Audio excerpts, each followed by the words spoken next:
ధ్యాయేత్ పద్మాసనస్థాం వికసితవదనాం పద్మపత్రాయతాక్షీం హేమాభాం పీతవస్త్రాం కర్కలదలసద్ధేమ పద్మాం వరాంగీం సర్వాలంకారయుక్తాం సకలమపయధాం భక్తనమ్రాం భవానీం శ్రీవిద్యాం సకలసునృతాం సర్వసంపత్ప్రదాత్రీం. ఓం శ్రీ బెజవాడ కనకదుర్గాదేవ్యై నమః. ఓం శ్రీ దుర్గామల్లీశ్వరాభ్యాం నమః. మనకి ఈ యొక్క గురుగ్రహము తర్వాత శుక్రగ్రహము ఇవి ముఖ్యమైనటువంటి గ్రహాలు. గురుస్థానంలో మనకి ఉండాలన్నా లేకపోతే ప్రతి మనిషి కూడా పరువుగా జీవితంలో బ్రతకాలన్నా, పేరు ప్రతిష్టలతో పాటు భూలోకంలో ఉన్నటువంటి సకల సంపదలు అనుభవించాలన్నా, కార్లు మేడలు ఇలాగా విల్లాలు కొనాలి, ఉద్యోగాలు మంచిగా రావాలి, ఇలా అనుకుంటారు కదా. ఈ 2 గ్రహాల్లో కంపల్సరీ వీటి యొక్క అనుగ్రహం మనకు ఉండాల్సిందే.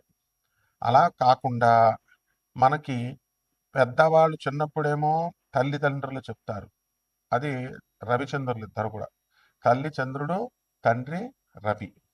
మరి వీళ్ళు చెప్తున్నటువంటి సలహాలు మనం వినకుండా మనం పెద్దవాళ్ళు అవుతాం. తర్వాత స్కూల్లో మాస్టర్లు వీళ్ళు చెప్పేటటువంటి మాటలు ఇవన్నీ కూడా మనం వినం. తర్వాత ఇబ్బంది పడేది మనమే అన్నమాట. ఇలా వినకపోవడానికి గల కారణాలు ఏమిటంటే, ఆ గురువు కానీ శుక్రుడు కానీ మనకి ఉచ్చక్షేత్రాల్లో కానీ మిత్రక్షేత్రాల్లో కానీ లేకుండా మనకి వ్యతిరేకమైనటువంటి స్థానాల్లో శత్రుక్షేత్రాల్లో కానీ శత్రు గ్రహాలతో కానీ పాపపు స్థానాల్లో కానీ ఉన్నట్లయితే తప్పకుండా మనకి వక్రబుద్ధులు వస్తాయి. అంటే చాలామంది చూడండి ఓవర్ థింకింగ్ చేస్తారు. పరిచయమైన వెంటనే వాళ్ళ పుట్టు పూర్వోత్తరాలు అన్నీ అడుగుతారు.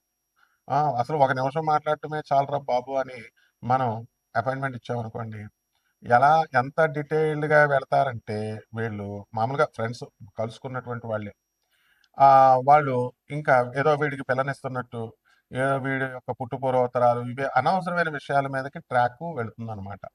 అలాగే పెద్దలు చెప్పినటువంటి దాన్ని మనం వినకుండా మరి చాలామంది ఇప్పుడు ప్రేమ వ్యవహారాలు కనుక మనం తీసుకున్నప్పుడు మంచి వ్యవహారాలు మంచి మాటలు చెప్తున్నా వినకుండా పెడదారిని పడతా ఉంటారు. చెడ్డవాళ్ళతో నమ్మడము, చెడ్డవాళ్ళని ప్రేమించడము, లేకపోతే చెడ్డవాళ్ళతో మరి అక్రమ సంబంధాలు పెట్టుకోవడము, ఇలా ఏదో రకంగా మంచి వాళ్ళు చెప్పేటటువంటి వినకుండా, గురువులు చెప్పేది తల్లిదండ్రులు చెప్పేది వినకుండా ఎవరిష్టం వచ్చినట్టు వాళ్ళు వెళ్ళిపోతూ ఉండడం అనేటటువంటివి జరుగుతాయి. దీని అంతటికీ కూడా మనకి ఈ ఏమిటి పర్యవసానము అంటే లాస్ అవుతాం మనం, అందులో డౌట్ లేదు. కానీ ఎలాగా అంటే శని శని ఆకర్షిస్తుంది అనమాట. మనకి శని చెడ్డ స్థానాల్లో ఉన్నప్పుడు నీచ ఆరాధన, నీచ స్త్రీలతో పరిచయాలు ఏర్పడ్డాలు ఇలాంటివన్నీ కూడా జరుగుతాయి.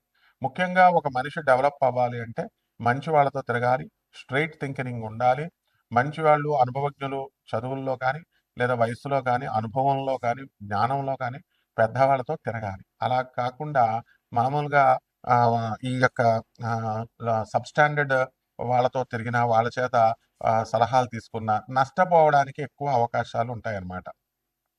అలాగే ఈ శని నీచక్షేత్రాల్లో ఉన్నప్పుడు నీచ శక్తుల్ని, అంటే మనిషి కంటే కూడా హయ్యర్ ఎనర్జీస్, అంటే దేవతలు, యక్షులు, కిన్నర్లు, కింపురుషులు, ఇలా మనకి మంచి చేసేటటువంటి వాళ్ళు. ఇంకా క్రిందకి వెళ్ళేటటువంటి నీచ శక్తులు ఏంటంటే క్షుద్ర శక్తోపాసన, కర్ణపిశాచి విద్యలు, ఇలాంటివన్నిటికి కూడా ఆకర్షితులవుతారు. మనం కర్ణాటకలో ఆ మధ్యకాలంలో చూసాం, ఒక వ్యక్తి ఫోన్ నెంబర్లతో సహా అన్నీ చెప్తున్నాడు. అది కర్ణపిశాచి స్వాధీనమైనప్పుడు అవన్నీ మామూలుగా చెప్తాయి. అవి పెద్ద విద్య కాదు, అది మీరు కూడా చేసుకోవచ్చు, ఎవరికి కావాల్సిన వాళ్ళు చేసుకోవచ్చు. అయితే అలాగే పశ్చిమ గోదావరి జిల్లాలో మనకి దుబ్బ దగ్గర రెడ్డిచెర్ల సిద్ధాంత గారి పెద్ద పేరు అనమాట. ఆయన కూడా ఏదడిగితే అది మీ జేబులో ఉన్న డబ్బులతో సహా ఎంత ఉన్నాయో అంత చెప్పేవారు. అలా ఇవన్నీ వినడాలు, కానీ ప్రాక్టికల్గా వెళ్ళినటువంటి వాళ్ళకి అనుభవాలు. కాబట్టి ఈ ఇప్పుడు టాపిక్ ఏమిటంటే, ఈ చెడ్డవాళ్ళతో మాట్లాడటము, చెడ్డ తల్లిదండ్రుల మాట వినకపోయినా, గురువుల మాట వినకపోయినా ఏమవుతుందంటే కర్ణ పిశాచి లాంటి శక్తులు కొన్ని ఉంటాయి. అదే నెగిటివ్ ఎనర్జీస్ అంటాము. అవి మనల్ని మనం పిలవకుండానే అవి మన దగ్గరికి వచ్చేస్తాయి అన్నమాట. అంటే దానికి పెద్ద ఉపాసన చేయాల్సినటువంటి అవసరం లేదు. జస్ట్ ఒక 4 సార్లు 5 సార్లు ఆ పేరుని మనం ఉచ్చరించినంత మాత్రానే చెడుని చాలా తొందరగా వచ్చేస్తుంది మనకి. మంచి రావాలంటే కొన్ని సంవత్సరాలు పేరు తెచ్చుకోవాలి. అలాగా తెచ్చుకున్నటువంటి పేరు ఒక్క క్షణంలో పోవాలి అనుకుంటే, ఒక్క చెడ్డ పని, చెడ్డ ఆలోచన చాలు. అలా ఈ యొక్క దరిద్ర దేవత అనండి, లేకపోతే ఈ నెగెటివ్ ఎనర్జీ అనండి, ఇవన్నీ కూడా మనకి వెంటనే ఆకర్షమైపోతాయన్నమాట.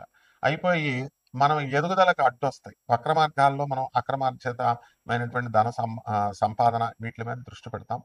అలాగే ఈ కర్ణపిశాచి విద్యలో ఉన్నటువంటి గొప్పతనం ఏమిటంటే, మనకి ఏదడిగితే అది చెప్పుద్ది. కానీ అనవసరంగా 24 అవర్స్ చాటర్ బాక్స్ లాగా వాగుతూనే ఉంటుంది. మీరు వినే ఓపిక కావాలి అని పెద్దలు అంటూ ఉంటారు. అంటే ఏంటంటే చెడ్డవాళ్ళు ఎప్పుడు కూడా నువ్వు వినేదాకా కూడా వాళ్ళు వాటి ట్రాప్‌లోకి మీరెళ్ళే దాకా ఏదో ఒకటి చెప్తానే ఉంటారు. అందువల్ల మంచి జ్యోతిష్కులు చూడండి, మా గురువుగారు మధుర కృష్ణ శాస్త్రి గారు ఎక్కువ మాట్లాడేవారు కాదు. ఎవరిదైనా చార్ట్ చూస్తే ఒక క్షణం చూసి, బాగుంది. లేదా బాలేదంతే. రెండే 2 ముక్కలు చెప్తారు. అలా కాకుండా ఇది అదని చెప్పేటటువంటి వాళ్ళంతా కూడా చాలా మందిని మనం చూస్తున్నాం. డైరెక్ట్ వాళ్ళు సబ్జెక్టు, ప్రిన్సిపల్, డిసిప్లిన్. జ్యోతిషం అంటే ఏంటంటే డిసిప్లిన్ అనమాట. కాబట్టి మన ఫ్యూచర్ అనేటటువంటిది డిసిప్లిన్ ఉంటేనే మనకి అబ్బుతుంది. ఇప్పుడు ఈ యొక్క శుక్రగ్రహం ఉంటే మనకి భార్య కావాలా, పిల్లలు కావాలా, తర్వాత ఈ యొక్క సంపాదన కావాలా, వాళ్ళని పెంచాలా, కార్లు కొనాలా, బిల్డింగ్లు కట్టాలా, ఏదో భౌతికమైనటువంటి ఇది ఒక డిసిప్లిన్డ్‌గా మనకి ఆ సంపద కావాలి అని ప్రేరేపిస్తుంది. అలా కాకుండా మనకి శుక్రుడు కనుక శత్రుక్షేత్రాల్లో ఉన్న శత్రుగ్రహాలతో కలిసిన కాముకుడైపోతాడనమాట. అంటే కాబట్టి ఈ శుక్రుడు మనకి శత్రుక్షేత్రాల్లో ఉన్నప్పుడు ఏదో ఒక దురాశను కల్పిస్తా ఉంటాడు. అంటే ఇప్పుడు ఒక ఇల్లు కొన్నవాడు 2, 3, 4 కొనాలని, అలాగే ఒక భార్య ఉన్నటువంటి వాళ్ళు 2, 3 ఇట్లాగా అక్రమ సంబంధాల మీద మనసు వెళ్ళడము, అనవసరమైనటువంటి పరిచయాల మీదకి మనసు వెళ్ళడము ఇలాగా ప్రేరేపిస్తా ఉంటాడు. అందువల్లనే దీనికి వయసుతో సంబంధం ఉండదు. చిన్న వయసు నుంచి కూడా మరి స్కూల్ గోయింగ్ దశప్పటి నుంచి కూడా తల్లిదండ్రుల మాట వినకపోవడము ఇవన్నీ కూడా శుక్రుడు చేస్తా ఉంటాడు. కాబట్టి మనకి ఎవరైతే ఈ ఒక క్రమశిక్షణ అనేటటువంటిది ఉండి కేవలము వెరీ సిస్టమాటిక్‌గా లైఫ్‌ని లీడ్ చేసేటటువంటి వాళ్ళు మాత్రమే లైఫ్‌లో సక్సెస్ అవుతారు. ఓవర్ థింకింగ్, ఓవర్ అనలైటికల్‌గా మనం ఆలోచించేటటువంటి వాళ్ళు ఎప్పటికీ కూడా బాగుపడరు. ఇది శుక్రుడు చేసేటటువంటి ఆహ్, యాంటీగా ఉన్నప్పుడు శుక్రుడు సరైనటువంటి స్థానాల్లో లేనప్పుడు చేసేటటువంటిది. ఎంతసేపు కూడా కష్టానికి ఓర్చకుండా సుఖాలు కావాలి అని వెంపర్లాడేటటువంటి వాళ్ళంతా కూడా ఈ కేటగిరీలోకి రావడం జరుగుతుందనమాట. కాబట్టి మనం ఏం చేయాలి? ఇటువంటి నీచమైనటువంటి స్త్రీలతో పరిచయాలు అనే కాకుండా శాస్త్రం ఏం చెప్తుందంటే, నీచ శక్తుల యొక్క ఆరాధన మీదకు మనసు వెళుతుంది. అదే కర్ణపిశాచి. అంటే క్షుద్ర శక్తులని, మ్యాజిక్స్ అని, ఇప్పుడు కొంతమంది విభూతులు సృష్టిస్తారు, శివలింగాలు సృష్టిస్తారు, ఏవేవో ఇలా రూపాయి కాయిన్‌లు ఇలాగా వేయడాలు, ఇలాగ విభూతులు సృష్టించడం. ఇలా పెద్దవాళ్ళ దగ్గర లేకపోతే ప్రజల దగ్గర గారడీ విద్యలంటారు వీటిల్ని. దీనంతటికి కూడా ఈ విద్యలు రావడం పెద్ద గొప్ప కాదు. ఈ కేవలం ఒక 7, 8 రోజుల్లో వచ్చేస్తే చేసి చూపించినటువంటి వాళ్ళు చాలా మందున్నారు. అందువల్లనే ఇప్పుడు మనం ఎక్కడైనా సరే ఏ బాబా అయినా, ఏ స్వామీజీ అయినా ఇలాంటి గారడీ విద్యలు చేస్తున్నారన్నా, ఏ మంత్రగాళ్ళైనా చేస్తున్నారనన్నా వీళ్ళంతా కూడా ఈ కేటగిరీకి చెందినటువంటి వాళ్ళు. అంటే శని వాళ్ళకి నీచ స్థానంలో ఉండి ఆ శక్తులు ఆకర్షిస్తా ఉంటాయి. అందువల్ల గృహస్థ ధర్మంలో ఉన్నటువంటి వాళ్ళకి ఎంతసేపు కూడా గురుడు, శుక్రుడు మంచి స్థానాల్లో ఉండాలి. అప్పుడు మాత్రమే మనం ఒక క్రమబద్ధంగా మనం జీవితాన్ని మనం వెళ్తాం అనమాట. ఈ అక్రమ సంబంధాలు పెట్టుకొని అనవసరంగా భార్యాపిల్లల్ని బాధ పెట్టడము అనేటటువంటిది అప్పుడు వాళ్ళకి రియలైజ్ అవుతారు. అంతేగాని మనం ఎన్నో ఉపన్యాసాలు చెప్పినా, ఎంతమంది బంధువులు, మిత్రులు చెప్పినా కూడా వినరు. అందువలన ఈ రకంగా మనము చేయడం కోసం ఈ యొక్క గురు, శుక్రులు అలాగే రవిచంద్రుల యొక్క ఇవన్నీ కూడా మనకి సహాయం చేస్తాయి. కాబట్టి మన ఇవన్నీ కూడా కోటాను కోట్ల మందికి కామన్ ప్లాట్‌ఫార్మ్ మీద ఈ గురు, శుక్ర ఈ రవిచంద్రులు వీళ్ళంతా కూడా ఏ విధంగా ప్రభావితం చేస్తాయి అనేటటువంటిది కోట్ల మందికి కామన్ ప్లాట్‌ఫార్మ్ మీద మనం చెప్పడం జరుగుతుంది. అలా కాకుండా ద్వాదశుల వారి అందరికీ కూడా. అలా కాకుండా వ్యక్తిగత జాతకాలు మీరు తెలుసుకోవాలి అని అనుకున్నప్పుడు వ్యక్తిగతంగా మనకి ఈ గురుడు ఎలా ఉన్నాడు? శుక్రుడు ఎలా ఉన్నాడు? అసలు ఏం రిజల్ట్స్ ఇస్తున్నాయి? మనము ఈ యొక్క ప్ర ఫ్యూచర్‌లో మనం ఏమన్నా గాడి తప్పుతామా? లేకపోతే మనం సిస్టమాటిక్‌గా మనం లైఫ్ లీడ్ చేయడానికి మన గ్రహాలన్నీ సహకరిస్తున్నాయా? అనేటటువంటిది మనం ఎప్పుడు ఉద్యోగాలొస్తాయి, పోయినటువంటి ఉద్యోగాలు లే ఆఫ్‌లో పోతున్నాయి, ఎందువలన పోయినియి? ఎప్పుడు వస్తాయి ఇవి? ఎలా నిలబెట్టుకోవాలి? వచ్చినా గూడా మళ్ళీ చాలామంది పోయినటువంటి వాళ్ళుంటారు. ఈ రకంగా ఇవన్నీ కూడా మనం పరిగణలోకి తీసుకోవాలి అని అనుకుని తెలుసుకోవాలని అనుకునేటటువంటి వాళ్ళు తప్పకుండా మనకు కాల్ చేయొచ్చు. కానీ ఇక్కడ డిసిప్లిన్‌గా ఒక క్రమబద్ధంగా ఉండాలి. లైఫ్‌ని సీరియస్‌గా తీసుకొని, సీరియస్‌గా సలహాల కోసం అడిగేటటువంటి వాళ్ళు మాత్రమే కాల్ చేయాలి. కాబట్టి 12 ద్వాదశ రాశుల మీద ఈ గురు శుక్రుల యొక్క ప్రభావము అనేటటువంటిది మనకి ఎలా ఉంటుందో ఈ వీడియోలో ఒక్కొక్క రాశి వారిగా చూద్దాం. మేషరాశి. ఈ మేషరాశి వారికి అందరికీ కూడా మనకిప్పుడు ఏలినాటి శని జరుగుతోంది. అలాగే మనకి గురుడు ఇక్కడ మిథున రాశిలో ఉన్న కారణంగా ఆదాయాలు గత కంటే కూడా ఇప్పుడు మామూలుగా నార్మల్గా ఉంటాయి. కాబట్టి ఈ యొక్క 6 నెలల రానున్నటువంటి కాలంలో మనకి ఈ యొక్క గురుడు 2 జూన్ 2026 సంవత్సరం వరకు కూడా రాశి మారడం లేదు కాబట్టి ఆదాయాలు అదే స్థాయిలో ఉంటాయి అని మనం ఊహించుకోవచ్చు. అయితే అధికమైనటువంటి ఖర్చులు మనకు అవడానికి అవకాశాలు ఉంటాయి.